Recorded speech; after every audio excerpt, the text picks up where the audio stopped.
করেছেন, তাই আমার সাথে এমন হলো। ওই ব্যক্তি যদি এমনটা না করতেন তাহলে আজ আমি ওই স্থানে পৌঁছতে পারতাম। সবই আপনার দৃষ্টিভঙ্গির ওপর নির্ভরশীল, আর যদি আপনার দৃষ্টিভঙ্গি এমন হয় তাহলে তা অনুচিত। সত্যি কথা বলতে এই সংসারে ভিন্ন ভিন্ন ধরনের মানুষ আছে। এটা আপনার ওপর নির্ভর করছে কিভাবে তাদের স্বাগত জানাবেন।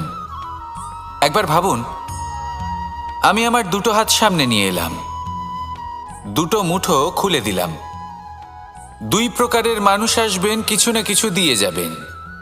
এই মুঠো যদি আমি বন্ধ করে দিই তাহলে না কেউ আমাকে কিছু দিতে পারবে, না আমার কিছু যাবে আসবে। নিশ্চয়ই বুঝতে পারছেন এই দুই ধরনের ব্যক্তি কারা এবং তারা কি দিয়ে যান। আমি যদি নিজের মুঠো খুলে দিই তাহলে কিছু ভালো মানুষ আসবেন, আমাকে আনন্দ, সন্তুষ্টি, জ্ঞান প্রদান করে যাবেন, ভালো অভিজ্ঞতা দিয়ে যাবেন। কোনো খারাপ ব্যক্তি যদি আসেন তাহলে তিনি